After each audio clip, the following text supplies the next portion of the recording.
menyembunyikan sesuatu dan juga tidak mungkin bodoh. Jadi Rasul itu cerdas.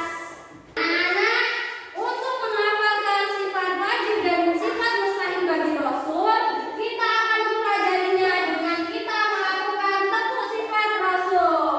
Mau anak-anak? Mau. Suaranya mau anak-anak?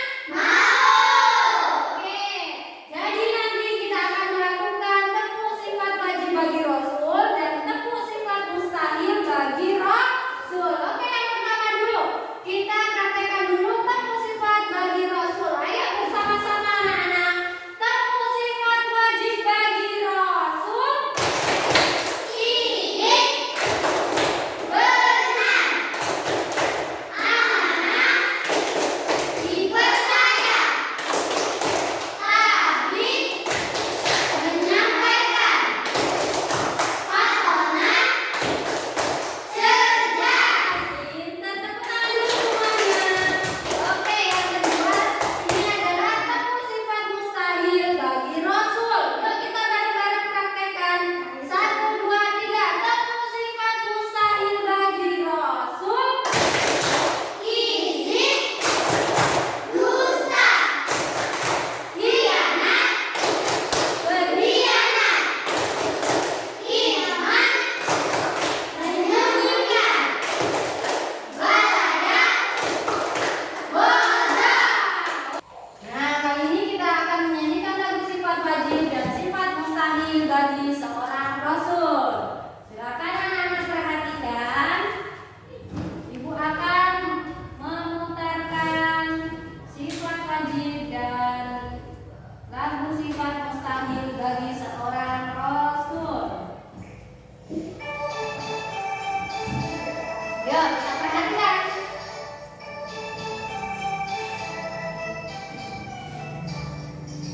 Sifat wajib dan mustahil bagi Rasul. Sidik, amanah, tabligh dan patonah. Sidik, amanah, tabligh dan patonah. Sidik, benar, amanah, dipercaya, tabligh menyampaikan, patonah itu cerdas. Tabligh menyampaikan, patonah itu cerdas. Izin, amanah, khianat, tabligh, iman, patonah, balada. Dan mustahil bagi Rasul. Sidik, amanah, tabligh dan patonah. Sidik, amanah, tabligh dan patonah.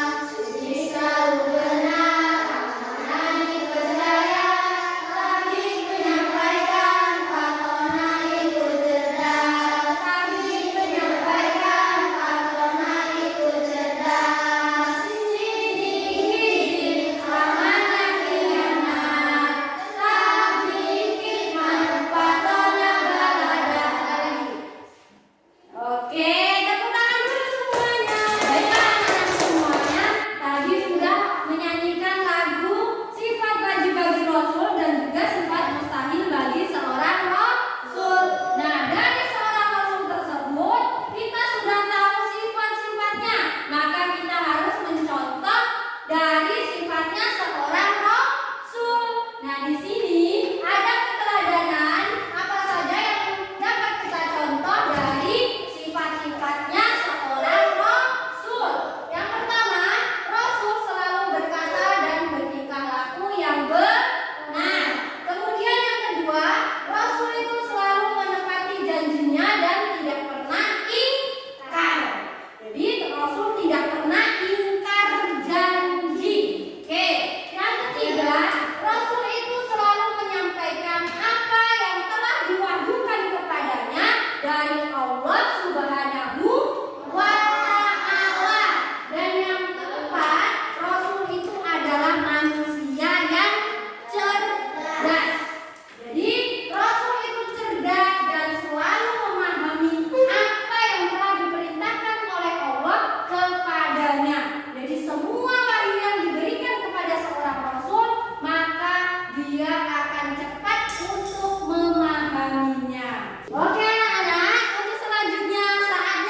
Silakan anak-anak untuk mengerjakannya.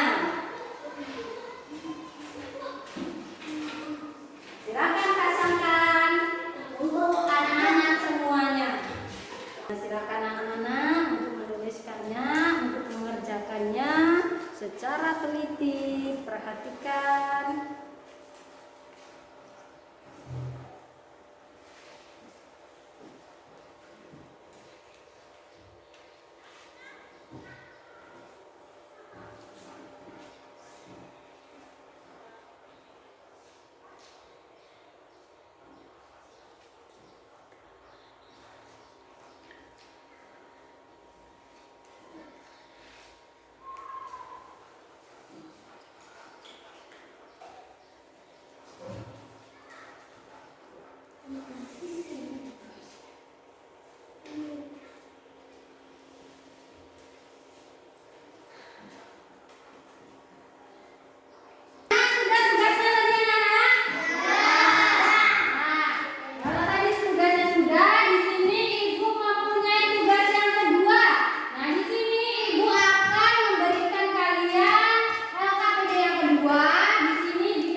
Dan tugasnya itu, nah anak-anak tadi Ibu sudah membagi kalian ke dalam 4 kelompok dan anak-anak sudah bergabung dengan kelompoknya masing-masing. Nah, di setiap kelompok nanti akan Ibu berikan tugas. Nah, tugasnya nanti Ibu akan membagikan 1 sifat wajib dari seorang rasul. Misalnya nanti kelompok 1 akan Ibu bagikan sifat sidik, kemudian yang kelompok 2 sifat yang lainnya, dan kelompok 3 dan kelompok yang keempat. Nah, tugas kalian nanti silakan anak-anak untuk menuliskan keteladanan atau sifat yang seperti apa dari sifat seorang rasul tersebut yang bisa kita terapkan dalam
tidak berkata bohong kepada teman guru ataupun orang tua. 4. Tidak berbohong saat membeli makanan yang lain. Iya, pintar dari kelompok 1 kita berikan tepuk tangan dulu untuk kelompok 1. Iya, silakan kembali ke tempatnya kelompok 1 dan mengerjakan kelompok 2. Silakan untuk membacakan hasil diskusinya ke depan kelas. Silakan kelompok 2. Luci, Gibran dan juga Cein. Silakan maju ke depan. Kami kelompok 2 membacakan diskusi amanah. 1. Menjaga rahasia. 2. Mengamati janji yang dibuat. 3. Tidak mengambil milik orang. 4. Melaksanakan tugas dengan sungguh-sungguh. Iya, pintar dari kelompok 2. Kita berikan tepuk tangan dulu untuk kelompok 2. Ya, kita yang hebat kelompok 2 silakan dari tempatnya. Ya, kelompok 3 silakan maju ke depan. Ada Laura, ada Bunita dan juga Idris. Silakan. Ya, silakan Nak. Kami dari kelompok 3 ingin mendiskusikan tablik. Yang pertama, sebagai informasi yang positif. 2. Penyampaian pesan yang dititipkan dengan benar-benarnya. 3. Mengajak orang lain untuk berbuat kebaikan. 4. Saling menghargai saat berbicara dengan orang lain. Iya, pintar kelompok 4. Kita berikan tepuk tangan dulu untuk kelompok 3. Ya, yang salah. Kelompok 3 silakan kembali ke tempatnya kelompok 3. Kelompok yang terakhir, kelompok 4 untuk maju ke depan kelas membacakan hasil diskusinya. Ya, silakan. Ada Juniper, Rania dan juga ada Wiranto. Ya, silakan Nak. Silakan Juniper. 1. Berangkat dengan sesungguh. 2. Mampu memilih kebijakan yang memberikan manfaat. 3. Selalu semangat dalam menuntut ilmu. 4. Kita sedang melakukan beribadah sesuai dengan yang kita. Iya, pintar kelompok 4. Kita berikan tepuk tangan dulu untuk kelompok 4. Iya, bagaimana itu silakan kembali ke tempatnya masing-masing. Nah, hasil diskusi dari kalian semua tadi semuanya sudah hebat-hebat. Semuanya sudah tahu apa yang bisa kita contoh dari sifat-sifat seorang Rasul. Nah, anak-anak harus menerapkannya dalam kehidupan sehari-hari. Nah, silakan anak-anak pada ketua kelompoknya untuk mengumpulkan hasil diskusinya tadi ke meja ibu dan juga tadi tugas kelompok tugas individunya dijadikan satu untuk dikumpulkan ke depan. Silakan anak-anak. Ya, Bunga. Silakan kelompok 2-nya tadi. Selanjutnya boleh. Ya. Kelompok selanjutnya silakan kumpulkan. Ya. Ya. Ya, jadi anak-anak sekalian, hari ini kita telah mempelajari tentang sifat wajib dan juga sifat mustahil bagi seorang Rasul. Ada berapa tadi Nak? Sifatnya tadi yang sifat wajib ada berapa? 4. Apa saja tadi sifatnya? Ada sidik. Yang kedua ada amanah. Yang ketiga ada tabligh. Yang terakhir ada fatonah. Kemudian juga ada sifat mustahil. Sifat mustahilnya tadi juga ada 4. Ada yang pertama namanya kizib, yang kedua ada namanya khianat, ketiga kitman, dan yang terakhir balada. Nah, anak-anak, pelajaran kita pada pertemuan kali ini, anak-anak jangan sampai dilupakan. Ya, harus selalu terus dipelajari dan juga diterapkan dalam kehidupan sehari-hari. Agar apa Nak? Agar kita bisa menjadi manusia-manusia yang bermanfaat bagi orang lain. Nah, untuk hari ini tadi pelajaran kita